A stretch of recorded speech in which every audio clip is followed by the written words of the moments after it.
السلام علیکم ناظرین، ہماری بڑی خوش قسمتی ہے کہ آج ملک کے مایہ ناز صحافی اور بڑے سرگرم رکن اس قوم کے اور بڑے درد رکھنے والے پاکستان کے سفیر کی حیثیت سے اپنے طور پہ ذاتی سفارت طور پہ انہوں نے پاکستان کے لیے بہت کچھ کیا اور پاکستان کو اکٹھا کرنے کے لیے، اس کو اکٹھا رکھنے کے لیے جہاں جہاں بھی پاکستان کے خلاف بات ہوئی ہے تو یہ اس کے سامنے سب سے پہلے کھڑے ہوئے ہیں۔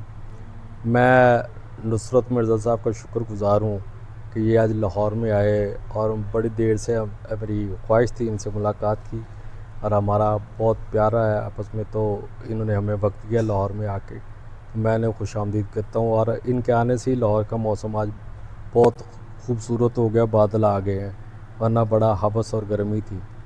تو ہمیشہ مرزا صاحب کی جو بات بھی ہوتی ہے بڑی دو ٹوک اور صاف شفاف ہوتی ہے اور ہمیشہ قوم کے، پاکستانیوں کے حق میں اور پاکستان کے فائدے کے لیے ہوتا ہے۔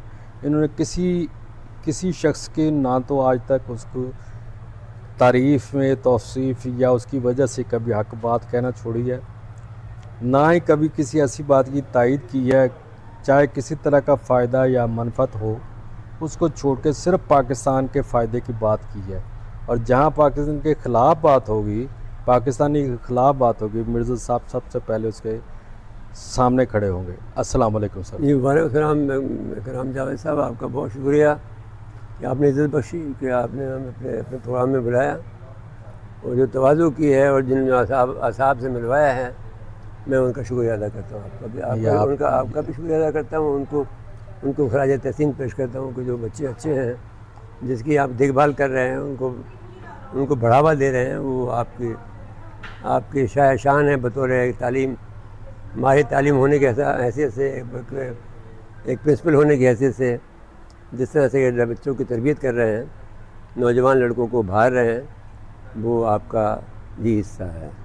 یہ آپ کی ذرا نوازی ہے، یہ سب کچھ ہم نے آپ سے سیکھا اور آپ کے پیچھے پیچھے آپ ہمارے سرخیل بھی ہیں اور ہمارے لیے رہبر بھی ہیں، تو ہم تو وہی کام کر رہے ہیں جس کا علم آپ نے کوئی 74 سال سے 75 سال سے اٹھایا ہوا ہے اور کام کر رہے ہیں پاکستان کے لیے، تو فخر ہے اور ہمارے مینٹور ہے۔ مرزا صاحب، بطور ایک طالب علم کے میں یہ آپ سے پوچھنا چاہتا ہوں کہ ماشاءاللہ آپ نے بڑی بھرپور زندگی دی ہے، ساری صلاحیتیں اس پاکستان کے لیے دی اور پاکستان کی محبت آپ کے دل میں کوٹ کوٹ کے بھری ہوئی ہے، عالم اسلام کے لیے، انسانیت کے لیے، کہ آخر کیا ہوا ہمارے پاکستان کے ساتھ؟ کوئی 60s کا تو میں بھی ہو گیا ہوں، کہ جس خواب کو لے کر ایک خواب اقبال نے دیکھا، قائد نے اس کے لیے بڑی محنت کی، 10 لاکھ مسلمانوں نے اس کے لیے بہت بڑی قربانیاں دی، ہمارے بڑوں نے اپنا سب کچھ گنوا کے، عزتیں، جان مال، عزت سب کچھ قربان کر کے اس ارض پاکستان کے لیے، پاک سرزمین کے لیے آئے، تو پھر ہمارے قائد کے بڑی جلدی چلے جانے کے بعد، اور بلکہ ان کے ساتھ بھی جو کچھ ہوا وہ تاریخ کا حصہ ہے، مجھ سے زیادہ آپ جانتے ہیں، مختلف آوازیں ہیں کہ بانی پاکستان کو جس پروٹوکول کے وہ اہل تھے، جو ان کا حصہ تھا، جس آبیاری جس طرح کرنی چاہیے دھیان، اس طرح سے ہم ان کو نہیں سنبھال پائے اور نہ ہی ان کے افکار پہ پھر آگے چل سکے۔ لیاقت علی خان اس جماعت کا، اس ویژن کا آخری بندہ تھا پاکستان میں، سیاست حکومت میں، جو قائد کی تحریک کا تھا۔ یہ پھر کیا ہوا آہستہ آہستہ اور کہاں سے موڑ ہوا کہ یہ جو ایم ہم لے کے نکلے تھے، جو نظریہ لے کے نکلی تھے، وہ پھر کن لوگوں نے اور کس جگہ سے یہ چینج ہوا؟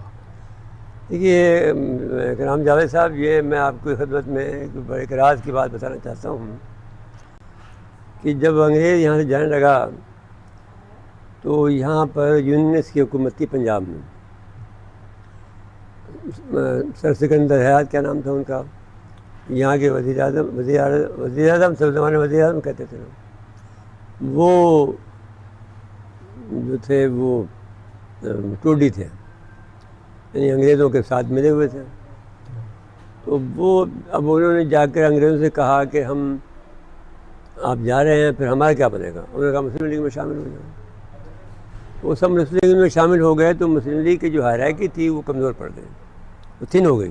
مطلب جو ان کا اصل جو پاور تھی وہ کمزور ہو گئی. دولتانہ آ گیا، ممدوڈ آ گیا، یہ سب لوگ جو آ گئے، ان لوگوں نے پھر پاکستان کی تباہی مچائی. مجھے حکیم احسن صاحب تھے جو کہ کراچی کے میئر تھے، وہ ایک زمانے میں سفیر تھے بحرین کے. تو میں جب بحرین کے دورے پہ گیا ایک ایگزیبیشن میں، ایک کانفرنس میں، تو وہ مجھ سے ملنے کے لیے آئے. حکیم احسن صاحب کو حیدرآباد کے رہنے والے تھے اور میئر بھی تھے کراچی کے. تو جب مجھے ان کو پتہ لگا کہ میں آیا ہوا ہوں تو میرے ہوٹل میں آئے مجھے، اور پھر کھانا ہم نے ساتھ کھایا. تو انہوں نے مجھے بتایا کہ جب میں میئر تھا تو قائد اعظم محمد علی جناح نے ایک میٹنگ جو تھی وہ اسٹیٹ بینک کی بلڈنگ میں رکھی، اور اس میں سارے بیوروکریٹ کو بلایا اور یہ کہا، اس میں صرف سارے بیوروکریٹ کے علاوہ یہ صرف سیاستدان تھا حکیم احسن، جو قاضی محمد اکبر کا رشتہ دار تھا، جو سندھ کے پہلے وزیر تعلیم تھے اور جو علی گڑھ کے پڑھے ہوئے تھے. اور انہوں نے ان سے وہ اس میٹنگ میں موجود تھے. قائد اعظم نے ان سے کہا، تمام بیوروکریٹ کو بلا کے کہا کہ دیکھو مجھے معلوم ہے کہ میرے باسکٹ میں جو چکنز ہیں وہ کیسے ہیں، مجھے سب کے بارے میں پتہ ہے، لیکن تم لوگ جو کوئی پڑھے لکھے لوگ ہو تو تم لوگوں کا کام ہے کہ پاکستان کو سنبھالنا اور بچانا. تو جو بیوروکریسی کے خلاف جو تنظیم سازی ہوئی، جو وہ حکیم احسن صاحب نے پھر لیک کر دیا سیاستدانوں کو، وہ پھر پھیلتی ہوئی چلی گئی اور پھر ایک تحریک بن گئی بیوروکریسی کی. بیوروکریسی کے اس زمانے میں، کیونکہ یہ بیوروکریسی بھی ٹھیک نہیں تھی، یہ انگریزوں کی بیوروکریسی تھی. نتیجے کے طور پر یہ ہوا کہ انہوں نے جو ہے اس ملک کو کمزور کیا. دولتانہ کی لڑائی ہوئی، دولتانہ حکومت کی بات نہیں مانتا تھا، لیاقت علی خان کو بھی نہیں مانتا تھا، گورمانی کا. پھر دوسری بات جو ہوئی، جو مین بات ہوئی وہ یہ ہوئی ہے، جب لیاقت علی خان امریکہ گئے تو وہاں پر ان کا ایک یہودیوں کا ڈیلیگیشن ان سے ملنے آیا کہ صاحب ہمیں آپ کو معلوم ہے کہ آپ ابھی نئے آپ کا ملک بنا ہے اور آپ کے پاس معاشی حالت بہت خراب ہے آپ کی. ہم سارے آپ کی معاشی مشکلات کو ہم اپنے ذمہ لے لیتے ہیں، آپ کی مشکلات دور کر دیں گے، بس ایک شرط ہے کہ آپ اسرائیل کو تسلیم کر لیں. تو انہوں نے کہا کہ یہ تو ہمارے نظریے کے خلاف ہے. تو اس کے بعد میں پھر وہ ایک فائنل فیصلہ ہوا جس میں کہ سید اکبر کو چنا گیا اور ایوب صاحب اس میں شامل تھے اور گورمانی اس میں شامل تھا. اور جو قتل ہوا لیاقت باغ میں، اس وقت بھی وہ جو آدمی اس وقت ریڈیو پاکستان کا تھا، وہ آدمی گواہی دیتا ہے کہ وہ ان کی لاش تڑپ رہی تھی، اور کیونکہ میں اس کا کنڈکٹ کرنا تھا مجھے، اور وہ اس کو مار کے چلے گئے. اور اس کو پھر انہوں نے جو پولیس نے ہماری مار دی. پھر جو ایک آئی جی تھا جو اس کی تحقیق کر رہا تھا، وہ اس نتیجے پہ پہنچ گیا تھا کہ صاحب یہ کس نے قتل کرا پایا، تو اس کا جہاز جنگشائی پہ گرا دیا گیا. تو وہ آپ سمجھ لیجیے کہ یہاں یوں اس طرح سے پاکستان کی جو قوت تھی وہ تباہ کی گئی. پھر خواجہ ناظم الدین آ گئے، جو ہمارے امین جو تھے، جو ہمارے اسپیکر بھی تھے بنے جی بنگالی، وہ آئے. ان سب کو پھر انہوں نے فوجیوں نے اس کے جنرل ایوب کے بارے میں انہوں نے قائد اعظم میں لکھا تھا کہ یہ سیاسی آدمی ہے، اور اس کو بھیج دیا تھا اس پاکستان میں. تو پھر بعد میں لیاقت علی خان سے غلطی ہوئی کہ اس کو جو ہے وہ پٹودی نے، جو جنرل پٹودی تھا، اس نے اس کی سفارش کر دی. پھر اس کی سفارش پر انہوں نے قائد اعظم نے لیاقت علی خان نے اس کو بلا لیا، اور وہ پھر ان کے ساتھ میں یہ اس سارے واقعے کے اندر امریکہ کے یہودیوں کی مدد سے انہوں نے پھر اس کو شہید کیا لیاقت علی خان کو. اب اس کے بعد میں آپ کو دوسرا واقعہ جو ہوتا ہے، جو خواجہ ناظم الدین آ گئے، بہت شریف آدمی تھے، انتہائی شریف آدمی اتنے تھے کہ جس وقت جو موومنٹ لی تو مادر ملت نے ان سے کہا، فاطمہ جناح کو انہوں نے لیڈر بنایا. ان کا مقابلہ اگر 1964 کی بات ہے، میں ان کے وقت میں اسٹوڈنٹ لیڈر تھا حیدرآباد کا. تو ناظم الدین کے پاس پیسے نہیں تھے، 5,000 روپے نہیں تھے تو کسی سے انہوں نے قرض لیے. اس زمانے میں کوئی سسٹم نہیں تھا, الیکٹرانک سسٹم وغیرہ نہیں تھا کہ وہ جو آگے اپنے وہاں سے ڈھاکہ سے منگواتے. تو وہ انہوں نے کسی سے 5,000 روپے لیے اور محترمہ فاطمہ جناب بار بار انہیں فون کرتی رہیں. تو پھر جا کے کسی سے ادھار لیے تو پھر ان کے ساتھ میں کمپین میں شامل ہوئے. تو میری ملاقات محترمہ فاطمہ جناب سے اس وقت ہوئی جب میں اسٹوڈنٹ لیڈر تھا. تو ہم جب وہ میر علی احمد تالپور کے گھر گئے تو فاطمہ آئی کہ کیوں شور مچا رہے ہو, ہم نعرے لگائے تھے محترمہ فاطمہ زندہ باد. تو انہوں نے کہا کہ جاؤ کنوینسنگ کرو. تو لوکل باڈیز کا الیکشن تھا. اس وقت ذوالفقار علی بھٹو جو تھے وہ ایوب کے ساتھ تھے. انہوں نے ہم پہ حملہ کروایا, ہماری یونیورسٹی پہ حملہ کروایا, پھر ہمارے بچوں کو مارا. جو ہمارے بچوں سے غلطی ہوتی ہے وہی ہوتی ہے کہ وہ ان کا نشان پھول تھا, ان کا لالٹین تھا, تو وہ پھولوں کو مسل دیا تھا. تو جو ہائر کردہ جو لوگ اونڈے آئے, وہ یونیورسٹی میں ہم بیٹھے چائے پی رہے تھے تو وہ آگے سب بچوں کو مارا, لیکن میرے کو دیکھ کر وہ واپس چلے گئے. میں آخر میں بیٹھا ہوا تھا, لیکن انہوں نے بہت بڑے موٹے ڈنڈے تھے ان کے, لیکن وہ مجھے نہیں مار سکے. اللہ کے میرے پر بڑا خاص کرم رہا ساری عمر. میں یہ کہتا ہوں جو بات آپ نے سوال کیا اس کے جواب تو یہ ہے کہ جو پاکستان کے بنانے والے تھے ان کو ایک ایک کر کے یا تو مار دیا گیا یا ان کو پھر دبا دیا گیا. وہ اتنے اسٹرانگ نہیں تھے, تنظیم سازی نہیں کر سکے تھے, اور قائدین کو یہ بات پتہ تھی, اس لیے انہوں نے بات بیوروکریسی پہ ڈالی. اور بیوروکریسی میں کوئی تنظیم سازی نہیں تھی. ظاہر ہے وہ انگریز جو غلام تھے, حکم کے بندے تھے. وہ اگر ان کے پاس کوئی تنظیم ہوتی جو آج بھی نہیں ہے, کیونکہ ایک مشین ہے وہ بیوروکریسی جو ہے, جس کے ہاتھ میں بھی آ جائے اس کے حکم پہ چلتی ہے. وہ جس کو جو بھی ہینڈل گھمائے گا وہ چلیں گے, جو ان کو پالیسی دے گا اس پہ کام کریں گے. ان کی سیاست تربیت نہیں ہوتی ہے. تو وہ تو پھر یہ بنیادی وجہ ہے کہ ابھی تک. لیکن آخر میں آپ سے یہ بات یہ کہنا چاہتا ہوں, ایوب کے جتنے بھی گناہ ہوں, لیکن پھر اس نے معاشی ترقی تو پھر اس نے ہوئی نہیں اس کے زمانے میں. اور یہ 1962 کا جو ہمارا فرسٹ 5 ایئر پلان ہے وہ ملائیشیا لے کے گیا, تھائی لینڈ لے کے گیا, ساؤتھ کوریا لے کے گیا, وہ سب کے سب ترقی یافتہ ہو گئے, ہم غریب ہو گئے. پھر 62 کے اندر ہم نے پہلا ریبر 1 اور ریبر 2 کا واحد ملک تھا ہمارا ایشیا کے اندر, اور دنیا بھر میں تیسرا ملک تھا جس میں اسپیس میں ہم نے پرواز کی تھی. تو اس وقت میں ایک کتاب ہے نو ایگزٹ فرام پاکستان, وہ مرکے کی کتاب ہے, ملتی ہے آج کل بھی بازار میں. اس میں ایک چیپٹر میں یہ لکھا ہے کہ جب یہ ووٹ بھیجی کہ اگر یہ حالات چلتے رہے تو پاکستان جو ہے وہ ایک 20 سال کے اندر ایک بہت بڑا طاقتور ملک بن جائے گا. تو امیر صدر نے لکھا فکس اٹ. تو فکس کرنے میں 65 کی جنگ ہوئی ہمارے پاس, پھر اس کے بعد میں 71 کی جنگ ہوئی. انہوں نے میرے کو بلایا. اس وقت بھی ہمیں خطرہ یہ ہے کہ جب ہم جیت ہو گئی ہے تو ہمیں کوئی ایسا نہ ہو کہ کوئی ایسا حکمران آ جائے جو یا جیسا ہو. اگر جب تجربہ یہ ہے کہ نہیں ہوگا تو مطلب یہ کہ جس قوموں کو ترقی کرنی ہوتی ہے, جاوید صاحب, اکرام جاوید صاحب, وہ اسی طرح سے چلتی ہے رولنگ. اس میں وہ آپ کو یقین کرنا چاہیے کہ آپ کو ترقی کریں گے. آپ واحد ملک ہیں. جب ایک اس سے اندازہ یہ لگا لیں کہ یہودی آپ کو دشمن نمبر 1 سمجھتا ہے, اور وہ یہ کہتے ہیں, ایک میجر کا قصہ ہے کہ وہ جو جارڈن میں ٹریننگ کرنے گیا سم ویئر 90s میں, تو وہ جب گیا تو وہ کمرے میں, یہاں کا میجر تھا, وہ اس کی ویڈیو بھی چل رہی ہے یہاں پر یوٹیوب پر. وہ جب دیکھا لسٹ میں کہ دو آدمیوں کے لیے کمرہ ریزرو ہوتا تھا, دوسرا جو آدمی تھا وہ یہودی تھا. تو اس کے اپنے پاس گیا جس نے جو اسائنمنٹ کر رہا تھا کمروں کی, تو اس نے کہا کہ صاحب یہ میرے ساتھ یہودی کو کیوں رکھا آپ نے؟ صاحب اس نے خود ریکویسٹ کی ہے. تو اس نے کہا کہ پھر اس نے کہنا میں پاکستانی ہوں, میرا دماغ پھر گیا. میں نے اچھا ٹھیک ہے, پھر دیکھتے کیا یہودی کیا ہوتا ہے. تو میجر کی ویڈیو موجود ہے, آپ چاہیں تو دیکھ سکتے ہیں کسی وقت بھی, میں بھیج دوں گا آپ کو.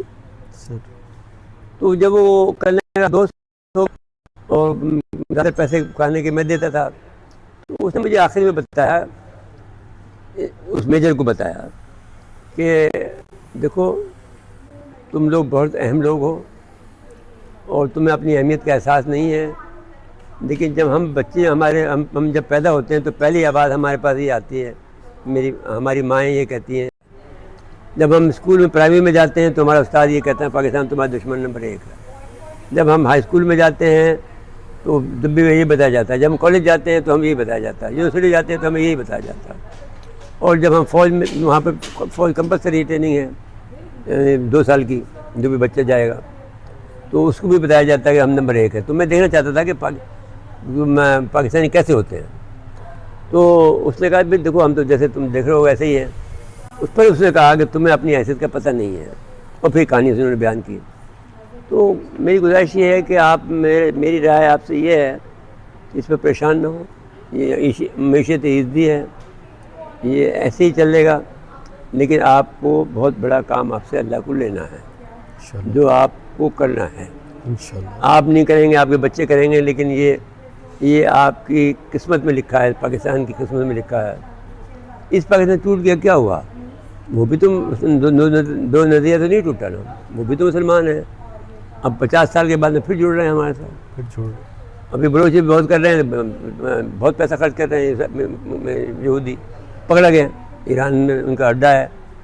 تو وہ اب سارے ہم نے 3 جگہ چھاپے مارے ہیں، ان کو گرفتار کیا ہے، ان کے اسلحہ کو ڈپو کو کیا، ان کے فنڈنگ جگہ کو کیا، ان کے کانفرنس روم کو کیا. تو 3 جگہ پر انہوں نے گول دائرے لگا رکھے تھے جو ہمیں چاہ باہر کے تھے، ایران نے ہم سے شیئر کیے ہیں. تو میرا گزارش آپ سے یہ ہے کہ آپ کبھی بھی مایوس مت ہوں، اس لیے کہ پاکستانیوں سے اللہ جو کام لے گا وہ لے رہا ہے آپ سے. اب دیکھو کتنی عجیب وہی آپ کو فتح دی ہے، اس نے فتح مبین دی ہے.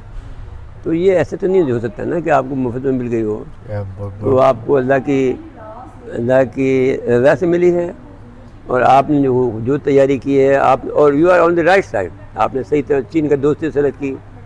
چین کو بنانے میں آپ کا بڑا کردار ہے. چین کو آج اس مقام پہ کھڑا ہے ٹیکنالوجی وائز، وہ شروعات اس کی بنیاد تو ہم نے رکھی. اس کی جڑوں میں ہمارے ایفرٹ شامل ہیں. جو دیوار کھڑی کی انہوں نے اس وقت، جو ٹیکنالوجی کی، میزائل کی، جہازوں کی، ہر جگہ پر ہم موجود ہیں اس میں. تو 20 کہانیاں ہیں جو میں آپ کو سنا سکتا ہوں، لیکن کیونکہ ہمیں یہ پردہ راز میں رکھنی ہے تو میں اس کو وار نہیں کرنا چاہتا ہوں. صحیح. دیکھیے F-7 جو تھنڈر ہے، یہ ہماری مشترکہ کاوشوں کے ذریعے سے ہے. اور ٹیکنالوجی ہم نے امریکہ کی استعمال کی ہے. جو میزائل ہیں، کروز میزائل ہیں، وہ ہماری ٹیکنالوجی ہے. تو چین نے ریورس ٹیکنالوجی کے ذریعے سے بنائی، ہم اس میں شامل ہیں. تو جبھی تو ہمیں آئرن فرینڈ کہتا ہوں، اس لیے کہ ہم نے اس وقت مدد کی ان کی جس وقت ان کے پاس کچھ بھی نہیں تھا. اور پھر انہوں نے اپنے بچے بھیجے امریکہ میں پڑھنے کے لیے. اس کے بعد میں ٹیکنالوجی ڈیولپ کی جو ہم سے بہت آگے چلے گئے ہیں، لیکن ہمیں وہ چھوڑ نہیں رہے ہیں. تو we are on the right side again. اور یہ بھی اللہ کی رضا ہے، اس کی وجہ کہ نہیں ہو سکتا ہے کہ وہ امریکہ نے تو آپ کو کوئی سامان نہیں دیتا. تو لیکن ان کو یہ معلوم ہے. پھر ہمارے پاس ایک عجیب بات آپ سے ہم کہیں، ہمارے پاس جو ایک بڑے طیارے تھے ایسے جو امریکہ نے دیے تھے ہمیں، جو کہ کراچی میں ہوتے تھے میران بیس پر، اور لیکن پوری پٹی کو دیکھتے تھے گوادر تک. وہ جب آپ کا میران بیس پہ حملہ ہوا تھا تو ان کو تباہ کرنے کے لیے آئے تھے وہ لوگ امریکن. تو یہ ترقی کا راستہ یہی ہے کہ آپ کے راستے میں بہت سے کانٹے آئیں گے، بہت سے پتھر آئیں گے، بہت سے چٹانیں آئیں گی، بہت دریا آئیں گے. سب کو عبور کرتے ہوئے آپ کو جانا ہے، انشاءاللہ. اور بالآخر آپ کو کامیابی آپ کا مستقبل ہے. اور زندگی میں ایک بات اور یاد رکھیے کہ ایک واقعہ ایک دن ایسا ہوگا کہ آپ کا جو اٹک کا پل ہے وہ 3 دفعہ خون میں نہائے گا، لیکن اس کے بعد میں ہم جو بنور تک انڈیا کے تمام فتح کر لیں گے، اور انڈیا کو ہم فتح کر لیں گے، اور 30 سال تک ہمارے قبضے میں رہے گا انڈیا.